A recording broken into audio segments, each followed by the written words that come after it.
For the last couple of years, we've heard rumors and speculation and timelines about Apple releasing a successor to the iPhone SE, which it released about 4 years ago. Today, Jason, that day has finally come, and we have the 2020 version of Apple's iPhone SE. I'm Jason Cipriani with Jason Perlow, and that's exactly what we're going to talk about today. Jason, what do we know about the new phone?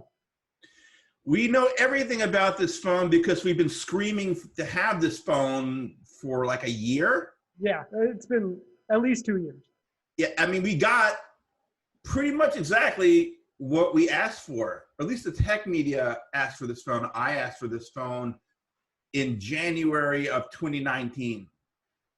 All right, I wanted, an iPhone 8 with an updated chip. And Done. For $400. Guess what we got? An iPhone 8 with an updated chip for $400. And not just an updated chip, the same exact A13 Bionic that is used in the iPhone 11 series and 11 Pro. That is insane that Apple actually went ahead and used the current chip in what it's essentially right. So they gave us a Corvette engine in right. a base model commuter car. Yeah, essentially is what they did. Yeah. It's crazy. I cannot wait to see what the performance is like on this thing. So it's a 4.7-inch display, has a home button with Touch ID. It's the second version of Touch ID, so it should be just as fast as it was on the iPhone 8, which has now been discontinued. Right. And so this fills in that slot nicely. Like you said, $399 starting price point for 64 gigabytes of storage. There are 128 gigabyte version as well as a 256 gigabyte version for $449 and $549 respectively. This is the iPhone every parent wanted to buy for their teenagers. Absolutely. I mean, this is, now I don't want to get carried away here, but it's almost a disposable iPhone, right? When you're paying $8, $9, $12, $1,400 for the iPhone 11 or 11 Pro, a $400 iPhone feels very disposable. Yeah, but I would have wanted to have bought one of these $400 iPhones for my wife. I bought her, absolutely. She's on the upgrade program. She's on a regular 11, which is overkill for what she uses it for. She mostly does selfies. She doesn't do heavy duty, photography. I mean, I have a Pro because I use all three of those lenses for food photography and stuff, especially restaurant photography when we had restaurants, right? Now I'm doing mostly, food porn at home. But that single lens camera should be more than good enough for 90% of the consumer use cases out there, really, honestly. Yeah, the camera is the only mystery right now. Going down the spec sheet, we see it has a 12 megapixel camera with an f-stop of 1.8. What we don't know is whether or not that sensor is from an older iPhone or is something that they developed brand new for the iPhone. Jason, I don't think they developed any new parts on this thing. This was an accelerated design. They used basically, I haven't inspected one of these devices, but it looks almost exactly like the iPhone 8 casing. Yeah. It looks like they used almost an identical display to the iPhone 8. And it looks like they shoved the XR camera, the 10R camera into this device. Yeah, I'd agree with you 100%.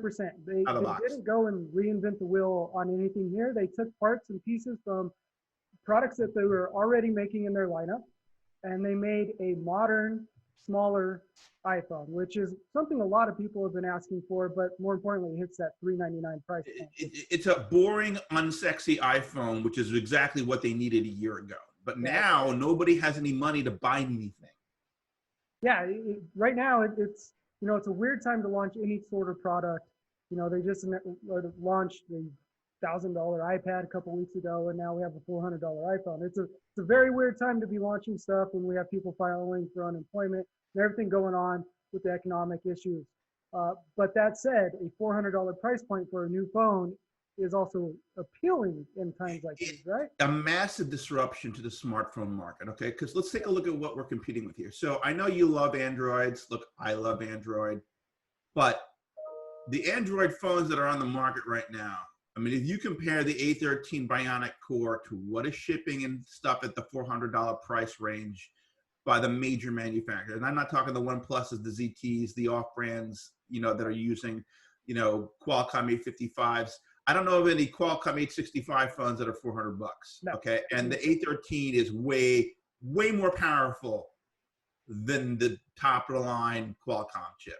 Yeah. There's going to be no comparison in game performance, anything. Well, Okay. battery life in this thing is going to. I cannot wait to see what those numbers are. So I mean, and when they bench this phone against the S20s and of the world, it's going to be a ridiculous contest. It's not even going to be close to fair. Okay. Yes. So yeah, from an application ecosystem standpoint, listen, it's going to come down to, do you want that big screen? Do you want all the super special cameras? Or do you want the best application ecosystem and best possible device performance you can possibly have out of something that cheap?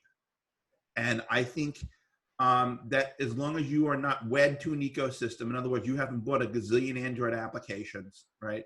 And also they're not services that you're paying for, like Spotify or whatever, that can be moved across platforms, right? Then I think that this is a very easy decision to make. It's a no-brainer. Yeah, unless you absolutely hate Apple. Yeah, well, there is that whole contingent, right, of people who hate Apple, and doesn't matter how cheap the iPhone gets, they'll never use one. In Samsung's defense, they just announced, I think, 6 different Galaxy A series phones. Oh, wow, did they really? Wow. Yeah, which they range in price from $110 to, I think, $600 on the high end for the A51 and A71, which have 5G technology in it. But there are some A51 models right in that $400 range, like this iPhone SE, that, Jason, I'll tell you, they provide a very similar experience to the Galaxy S20 series, much in the way that the iPhone SE does with the iPhone 11 or 11 Pro. So there's competition there. I don't think this is, quote unquote, a nail in the coffin for Android or anything like that. But I do think it actually puts some pressure on the Samsungs and OnePluses and LG even of the world to compete at a more spec-driven pace, but at a lower price with Apple and the iPhone. I think there's definitely some volumetric advantages Samsung has to the production and how they deal with carriers. So you may see carriers giving away a lot of these low-end Samsung phones. And of course, free is going to be better than $400. Yeah. Although if you look at the upgrade costs, qualified upgrade costs on this new SE, what was it, like $239 or something like that? Yeah, $229 with the eligible trade-in. An iPhone for $229 is. Yeah. So I mean, it's really going to depend as to what the carriers start doing with promotions now. And a lot of people, honestly, you know, if you're stuck at home, how much mobile data stuff are you going to be doing in a carrier? So it's like, you know, AT&T, I've got, you know, Wi-Fi over internet with my iPhone with Wi-Fi calling. So I mean, people are going to start looking at their plans and things like that. There's going to be a lot of weird math going on in the next year or so. I can tell you that. I agree, so, which ties into services, right?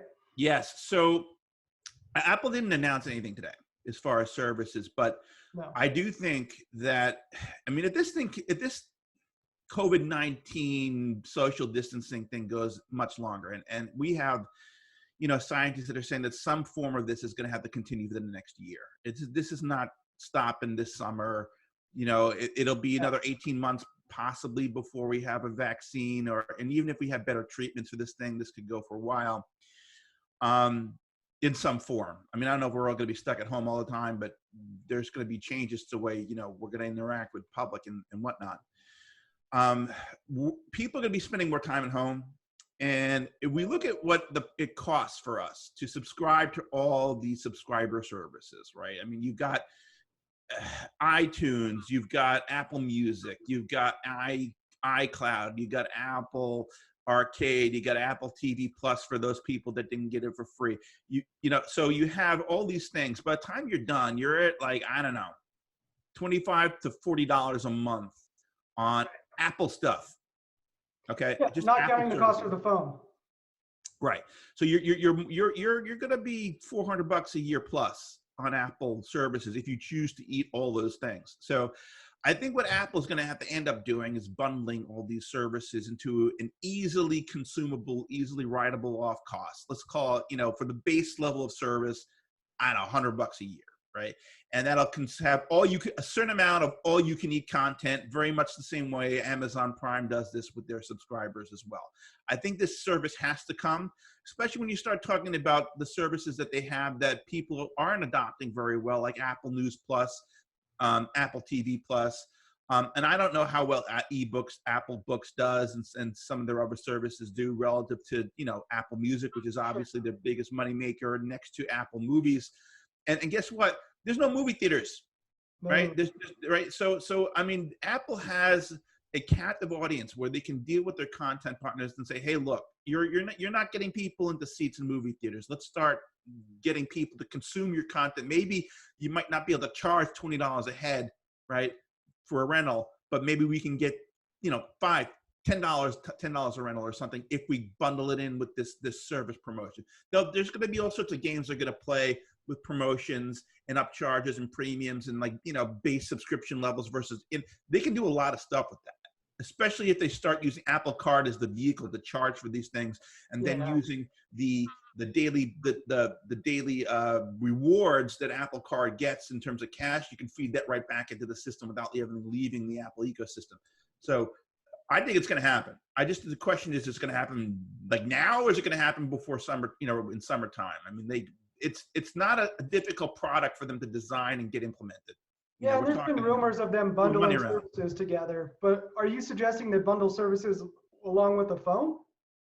I'm suggesting that well, first of all, for certain qualified purchases, so anyone who's got an Apple Card and is spending a certain amount of money per month, I've already moved to Apple Card as my primary purchasing mechanism, and I spend at least $1,000 a month.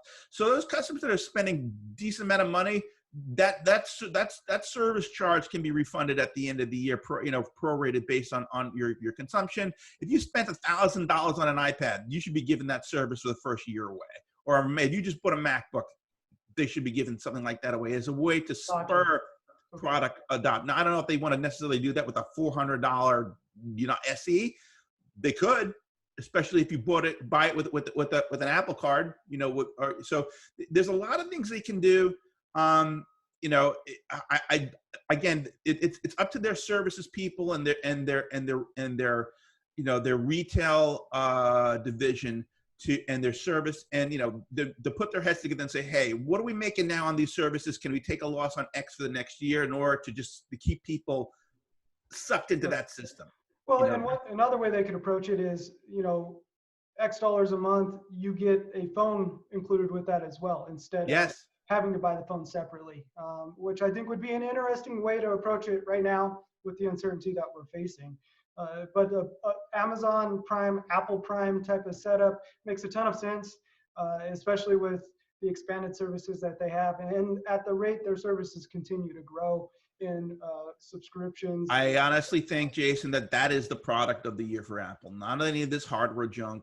It's going to be the expansion of their services ecosystem, which is really going to, I think, would take off, especially, they're competing with the Netflixes of the world, the Amazons in terms of, HBO's got some good shows on that I like to watch, but frankly, Apple has such a huge content portfolio with iTunes videos that if they made the right arrangements with their content partners, no one would need any other service besides that one for the most part.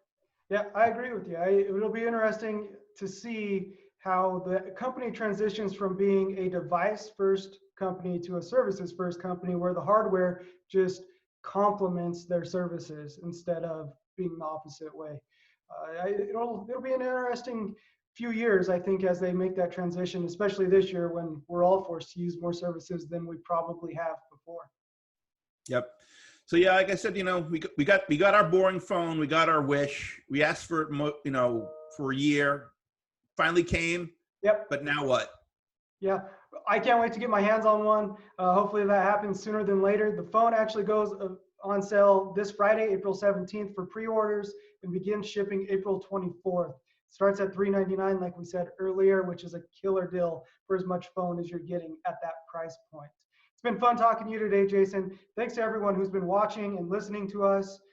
This is Jason Squared. I'm Jason Cipriani. And I'm Jason Perlow. And make sure to check out more of our work at zdnet.com.